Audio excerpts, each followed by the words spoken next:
नमस्ते। आज हम आपके सामने क्लास 10 के लेसन 4 एग्रीकल्चर लेसन्स को लेके आए हैं। ये ज्योग्राफी का पार्ट है। इसका पहला पार्ट और सेकंड पार्ट मैंने ऑलरेडी आपके यूट्यूब पे चैनल पे डाल चुका हूँ। चलिए सेकंड पार्ट में मैं थोड़ा सा मैं डिस्कस कर लूँ कि मैंने जब इस सेकंड पार्ट बनाया था उसमें मैंने आपको मेजर क्रॉप और बेरियस क्रॉप के बारे में बताया था। आज उसी से आगे बढ़ते हुए, उसी के टॉपिक को आगे बढ़ाते हुए आज मैं आपको एक नए टॉपिक के साथ इस चैप्टर को डिस्कस करूंगा और इस चैप्टर को फिनिश करूंगा। चलिए आगे बढ़ाते हैं। तो एग्रीकल्चर टॉपिक स्टार्ट करते हैं। तो एग्रीकल्चर चैप्टर स्टार्ट करते हैं। उसका पहला टॉपिक जो हमने लिया है वो हॉर्टिकल्चर है। तो हॉर्टिकल्चर मीन्स होता है कल्टीवेशन ऑफ वेजिटेबल, फ्लावर और फ्रूट्स, मतलब ऐसे फार्मिंग जो कि वेजिटेबल, फ्लावर और फ्रूट्स की फार्मिंग करते हैं, उस सब्जेक्ट की डिस्कशन हम लोग हॉर्टिकल्चर में करते हैं। ठीक। इंडिया जो है, हमारी जो इंडिया है कंट्री जो है वो सेकेंड पोजिशन पे है और फर्स्ट पोजिशन पे जो चाइना है। ठीक। इसके लिए जो क्लाइमेट की जरूरत पड़ती है वो tropical as well as temperate climate दोनों में ये ग्रोविंग करता है। ठीक। इंडिया जो है 15% जो है वेजिटेबल ग्रोविंग कर लेता है। ठीक है, वेजिटेबल ग्रोविंग करता है। वो वेजिटेबल कौन कौन से हैं उसके भी नाम मैं आपको बता दूं। पी है, कॉलीफ्लावर है, कैबेज है, ओनियन है, टमाटो है, ब्रिंजल है और पटेटो है। ठीक। अब उसके बाद फ्रूट्स कौन कौन से ग्रोविंग करता है इंडिया, तो एप्पल है, मैंगो है, बनाना है, ग्रेप्स है, ऑरेंज है, लीची है, गुआवा है। ठीक है। तो इस तरीके से हॉर्टिकल्चर में ये इंडिया इन वेजिटेबल्स और फ्रूट्स की ग्रोविंग करता है। ठीक है। पूरे वर्ल्ड में 13% हमारे यहाँ से ग्रोविंग होता है। ठीक है। अब हम आगे बढ़ाते हुए इस टॉपिक को आगे बढ़ाते हैं। तो हाँ, सेकेंड जो टॉपिक हमारा आएगा वो नॉन फूड क्रॉप्स। ठीक है। ये फ्रूट क्रॉप्स नहीं है, नॉन फूड क्रॉप्स है, मतलब ये फूड क्रॉप्स में नहीं आते, इससे ये अलग होते हैं। चलिए, तो इसके लिए हमें पहला हम लेंगे आपसे रबड़। रबड़ जो है वो नॉन फूड क्रॉप्स का पहला टॉपिक है। तो रबड़ क्या है? रबड़ के लिए मॉइस्चर्स और ह्यूमिड क्लाइमेट की जरूरत पड़ती है। ठीक है। रेनफॉल जो होता है इसके लिए 200 सेंटीमीटर की रेनफॉल की जरूरत पड़ती है। ठीक। और टेम्परेचर जो होता है 25 डिग्री सेल्सियस एबव होना चाहिए। ठीक। तभी आराम से ग्रोविंग करेगा। ठीक। ये फोर्थ पोजीशन पे है हमारी इंडिया है ये रबर क्रॉपिंग में। ठीक है। स्टेट जो है उनका नाम मैं बता दे रहा हूँ।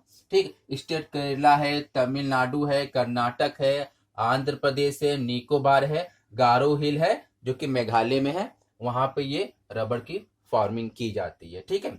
रबर से क्या क्या चीज बनते हैं आपको पता होगा। रबर से फुटवियर बनते हैं, टायर बनते हैं बड़े बड़े व्हीकल्स के। ठीक है। ट्यूब बनता है, बेल्ट बनता है, बहुत ढेर सारे सामान बनते हैं रबर से। ठीक है। रबर का यूज ये यूजेस भी आपको मैंने बता दिया। एग्जाम क्वेश्चन आएंगे तो आप आराम से इसको आंसर लिख सकते हैं। अब चलिए नॉन फूड क्रॉप्स में आगे बढ़ते हैं। रबर के बाद आता है फाइबर क्रॉप्स। तो चलिए फाइबर क्रॉप्स में जैसे कॉटन हो गया, सिल्क हो गया और जूट हो गया, ये 3 फाइबर क्रॉप्स हो जाते हैं। ठीक है। तो चलिए फाइबर क्रॉप दे जाते हैं। तो कॉटन पर लिखते हैं। कॉटन के लिए हमें हाई टेम्परेचर और लाइट रेनफॉल की जरूरत पड़ती है, मतलब टेम्परेचर हाई हो लेकिन रेनफॉल कम होना चाहिए, लेस होना चाहिए। ठीक है।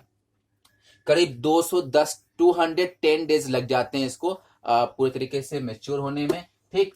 मौसम बिल्कुल साफ होना चाहिए, आसमान बिल्कुल साफ होना चाहिए। ठीक है। मतलब ब्राइट डे होना चाहिए, तो अभी ग्रोविंग अच्छे से चलेंगे।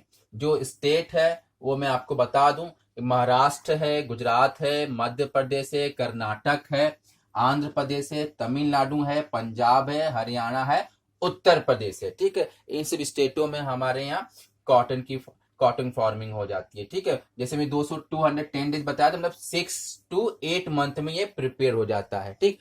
कॉटन के पोजीशन में हम सेकेंड पोजीशन पर है और इसके लिए ब्लैक सॉइल की जरूरत पड़ती है जिसमें अच्छे से ग्रोविंग करता है। ठीक। अब कॉटन के बाद आता है जूट। जूट के लिए हमें वेल ड्रेनेज फर्टाइल सॉइल की जरूरत पड़ती है। ठीक है। जिससे अच्छे से फार्मिंग हो सके जूट की। स्टेट जो है वो है वेस्ट बंगाल, बिहार, आसाम, उड़ीसा, मेघालय। ठीक है। इस स्टेटों में हमारे जूट की फार्मिंग होती है। ठीक। जूट से क्या क्या बनता है? रोप बनते हैं, बैग बनता है, कारपेट बनता है, ये आपको पता है। ठीक। अब रस्सी जानते ही हैं, बैग जानते हैं, ये सब यहाँ बनता है। अब लास्ट आता है हमारा सिल्क। सिल्क इस फाइबर क्रॉप में आता है सिल्क। सिल्क का मतलब होता है सेरिकल्चर। सिल्क किसी टाइप की फार्मिंग नहीं है, ये रियरिंग। यहाँ पे सिल्क के वर्म रियरिंग करते हैं और वो वर्म से वो क्या बनता है? सिल्क प्रोड्यूस हो जाता है। ठीक है।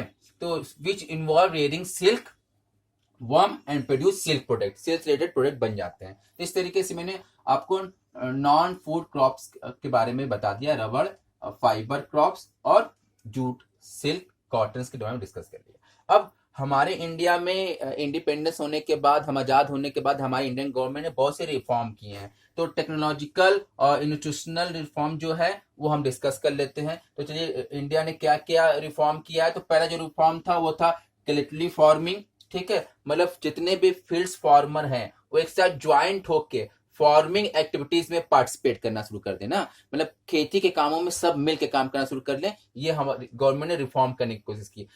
जमींदारी सिस्टम जो था उसको अबॉलिश कर दिया, जमींदारी सिस्टम को समाप्त कर दिया, ठीक है।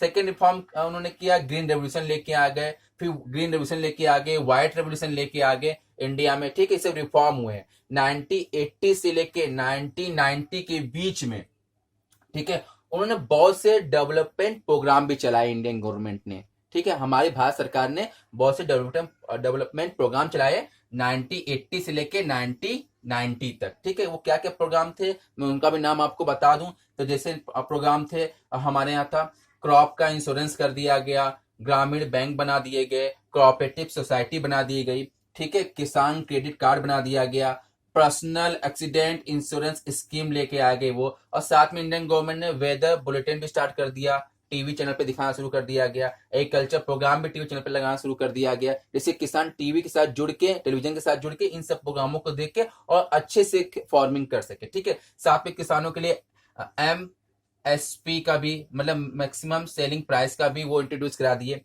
जिससे किसानों को अधिक से अधिक फायदा हो सके, ठीक। साथ में भूदान और ग्राम दान के सिस्टम भी वो लेके आ गए। तो इस तरीके से टेक्नोलॉजिकल और इंस्टीट्यूशनल रिफॉर्म इंडियन गवर्नमेंट ने कर दिया, ठीक है। अपने एग्रीकल्चर से रिलेटेड रिफॉर्म किया गया है। अब इस एग्रीकल्चर ने कितना कंट्रीब्यूशन किया हमारे इंडिया में उसको भी जान लेते हैं। कंट्रीब्यूशन ऑफ एग्रीकल्चर को भी देख लेते हैं। तो एग्रीकल्चर जो है हमारे इंडिया का बैकबोन है, हमारे भारत की इकोनॉमिक का बैकबोन कौन है? एग्रीकल्चर है, ठीक है।